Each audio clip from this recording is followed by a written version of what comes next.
I'm Russ Milheim from the Direct. Thank you for spending time with me today. My pleasure. You're a busy man. You have a lot of projects, so got a lot of topics for you. But I want to start out with Dead Boy Detectives. What drew you Sure. to the project in the first place? Well, for me, what was very interesting about it is that it's something completely different from what I usually do. So it was something that scared me, but excited me at the same time. And I think when you can be excited about something as an actor and particularly scared about it, I think it's something that we should jump into. Sometimes we get a little too comfortable, and so I like to be a little uncomfortable sometimes, and that Dead Boy Detectives definitely was not my wheelhouse. How does you play Mick? How does one even start to approach the idea of embodying a walrus trapped in a human body? That's it's funny because I don't normally do that much research, but for this, I said, well, let me start with the physical, right? So I literally went on YouTube and I started looking at videos of walruses on the beach, or on docks and stuff like that, and their movement and their voice or and it, believe it or not, it really helped me find out who, get into the the area that I thought would be good to play a man who used to be a walrus. As one does, just another day at work. Yes, exactly. Doesn't everybody look at YouTube walrus pages? That's my Wednesday morning. I save it for Wednesday morning. Exactly. Now, the show was originally going to be, an HBO Max project, but ended up being moved to Netflix. How did you react to that news, and was there any worry amongst those involved, like behind the scenes, about all the shifting elements? Well, to be honest, I can't tell you about the behind the scenes shenanigans or whatever was going on. But for me, I mean, Netflix is the king. So for me, there's no problem with moving from Max to Netflix. I think that's an upward move. Can you reveal to fans how much they can expect to see you throughout season one? I pop up throughout. Yeah, I mean, not a ton, but whenever the Dead Boys need mystical help with potions and stuff like that, they come to my shop to get that stuff, because Mick has taken about 200 years looking for sources and ways in which could help him get back to becoming a walrus, so that he could return to the sea, which is where he wants to be. And so his shop is full of trinkets and spells and potions. And so whenever anyone really needs something like that, they come to visit me. Tragic, man. Yeah, I assume that, if more episodes are ordered, you'd be way more than game for to explore this character even further. No, absolutely, definitely. I had a ball. I was frightened, but I had a ball. Yeah, I mean it's a daunting task being a walrus. You thought people on like the apes movies had a hard time, but they're not walruses. And I had no CGI or makeup help. Well, I did have a little makeup help, which was interesting. His look is pretty fantastic when we came up with it, or they came up with it. And I was like, yeah. And again, that was a part of the physicalness that helped me find out who this guy was. For you, what was the most memorable part working at Dead Boy Detectives or moment? For me, it was really hanging out with the kids. Well, to me, they're kids. They're younger than my children, but the leads, George and Jaden, particularly, and Yu, and it was a lot of fun to be around that kind of energy, and around these young actors who are really just starting out their careers. And to remember what that was like, and that feeling, and to be able to start to experience that with them. That was a lot of fun, actually. I Because we spent a lot of time talking, waiting for setups and stuff like that. We kind of hung out in the same area.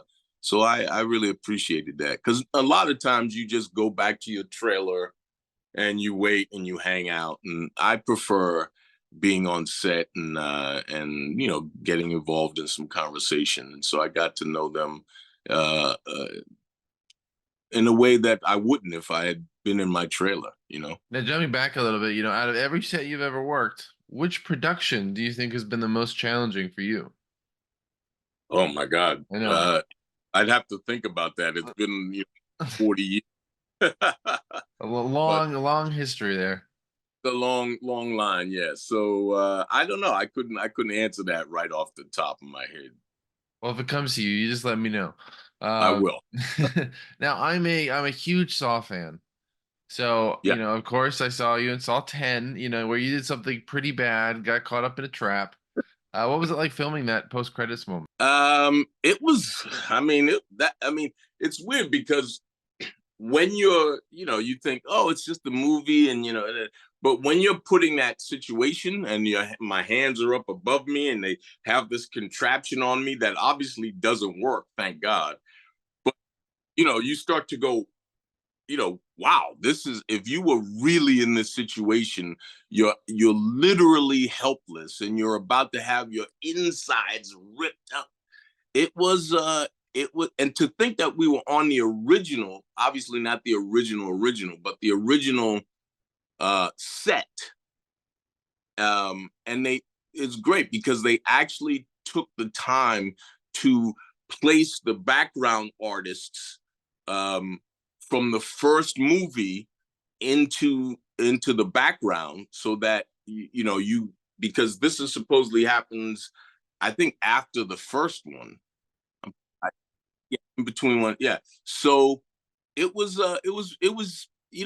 pretty cool, man, to think, okay, you're joining this worldwide cult kind of group. And again, that was another, I don't do horror films or whatever you want to call them now. So that was kind of cool for me too. How exactly was that trap gonna work? What was its intention? How was it gonna? Well, for me, I don't know what he's trying to get from me. I think he already knows everything. So I just felt like I'm about to be tortured like no other. But again, I haven't seen all of the Saw movies, so I don't know if I was in the worst situation or not. But I read that it was one of the better Saw movies in terms of the contraptions. I don't know if you're a big fan. Maybe you could tell me. I mean, yeah, 10 was great. It had a lot of great contraptions. The story was great. Yeah, It's yeah, not every day you get your 10th movie is one of the better ones. right, right. And Tobin is 80 years old. And he's doing great. He looks great, and he's great on set. And so it was. I had worked with him, I don't know, maybe 25, 30 years ago on something completely different, before Saw ever existed. And we didn't have a lot to do together, but it was just great to see him again and to see how well he's doing. You know, there's the rule, your character didn't die on screen. So you're still technically, I mean, to us, you're still alive. You didn't bite the dust. Who knows what happens? What are That's the what. odds that audiences will see you in Saw 11? Have you gotten that call yet? Yeah. If I did, it would be a secret call at this point. So that's all I'll say about that. I have to hope. I was like, because I just love the convoluted mythology of Saw is so much fun. So it's always like, all right, what are they gonna do now? Yeah, it was a cool way to come into number 10, right? The whole idea of these con artists, who unfortunately con the wrong guy. It happens. It happens sometimes. Yeah, you mentioned a horror is not usually a genre you work in. Is there any particular reason to that, or is it just kind of happenstance? It's really just happenstance, really. I like to try different things. I mean, I've done some comedy and obviously some action adventure, but I'm pretty much a drama guy. and it's my wheelhouse, and it's kind of what I'm comfortable with and what I actually enjoy. But I like to try a bunch of different things. It's just whether or not I'm any good at it is the question. So that's why you don't see me in too many comedies. I mean, and some of them have turned out all right. My performance was okay, but in general, it's not something that you're gonna see me pop up in a lot of. Well, I mean, I've had my fingers crossed for Star 11 for a while, so I'm gonna keep doing it. Okay, Wait till I'll do next year. Yeah, another project you have is Mayor of Kingstown, which has been filming season 3 since the start of the year. Have you been back to that set yet? Oh yeah, yeah. We have about a month left Nice. for the shooting. Yeah. How is it to finally be back in that world, and also, working alongside Jeremy Renner after his incident last year, who's now good to go and back on set? Yeah, it's great because I mean that's the kind of thing that I love, that the writing, the harshness of the world that we exist in on Mayor of Kingstown. And so that I just love it. And I'm always writing emails to the writers and stuff about, well, what about blah blah blah, and I'm sure I'm a pain in the ass to them, but I really want to try to make sure that I'm making sense and that I'm not redoing something that I already did. In terms of Jeremy is he's a war horse, man. I mean, that guy, he broke 38 bones. He actually died, which I didn't know until he told me.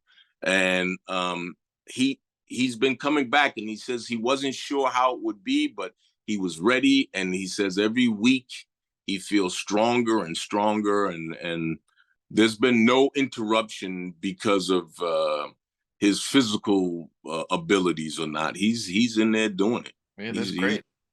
he's great. Yeah, he's a great guy, man, and he's really as tough as nails. Best outcome that you can hope for right there.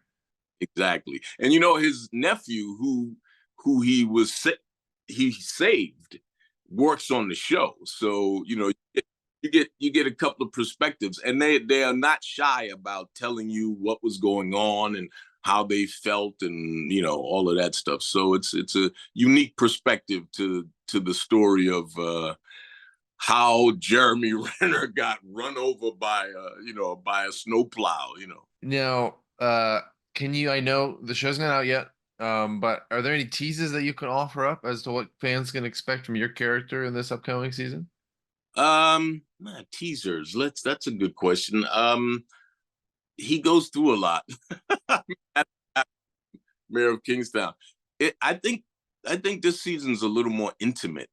I think and one of the one of the things that I think is going to be a little different this year, and partly because they didn't want to put too much pressure on Jeremy, even though he has no problem, is that they're giving more characters a little bit more depth, and you're going to feel that across the board with a lot of the characters. And I think that that's going to be to the benefit of the show. I mean, it's still Jeremy's show. He's still the mayor. He's still running stuff, and you're still following him.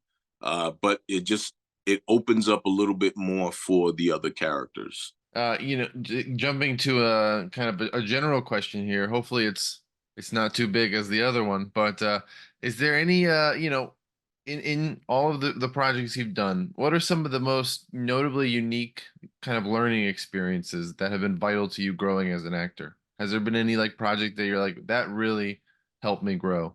It was such a major experience. Obviously, they're all important in their own ways, but I don't. I think for me, working with vets, like especially when I'm younger, you get to work with people come to mind like Robert Duvall or Dustin Hoffman or Rod Steiger for the real history buffs. When you get to work with guys like that, or who show you literally, because I've been on sets where the stars or the main characters sometimes don't even read off camera with you, but when you're with somebody like Robert Duvall, and he is giving you 100% each and every time, even when he's not on camera, it that's what teaches you. This is the kind of actor that you want to be. This is how you want to be on set. This is how you want to share. This is your job. Your job is not me, me, me, me, me. Your job is how can I make everything better, and that's through my participation, through my encouragement of other actors, through my trying to, that's why I'm emailing writers all the time about how, what does this mean? What does that mean? Or can I try this? Can I try that? Is because, we're all just trying to make the project as good as we can. And it's not to serve me. It's to serve the piece as a whole. And so anything that has to do with that is, to me, is I love learning that over and over again and having it reaffirmed by people who really don't have to do that, but they do that because that's the point and that's the experience, and that, so it goes beyond what project was big or huge, or because the film I did with Duvall, not many people know. The work I did with Dustin Hoffman, it never actually even, it's not on film, and you can't find it anywhere, but I got that experience, and that's what I love. Now let's shift to Tulsa King. Audiences love the first season. Are you back for season 2? Sure am. Yeah. Nice, nice. That last week. Oh wow, okay, that's good. What has been your favorite part about working on that Paramount Plus original?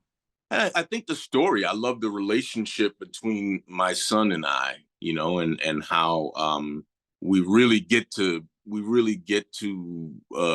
have some, which especially coming up, we really get to have some gritty, uh, real conversations about what he's going through, what he, why he's involved in this, this mafia uh, thing that he thinks he's doing, as opposed to going to college and setting yourself up for a long, healthy career, instead of working with this mobster and putting yourself in danger. You mentioned earlier that you don't necessarily do much comedy these days, but I wanted to ask, and that could be the answer to this question, but is there a type of role that you tend to try to avoid at this point in your career? Avoid? No, not Like a really. stereotype kind of role that maybe you're like, maybe that's not mine. Well, to be honest with you, in terms of and this is just my thing, and it doesn't really matter what the project is, but I'm not anything that has to do with playing a slave, no matter how great the project might be.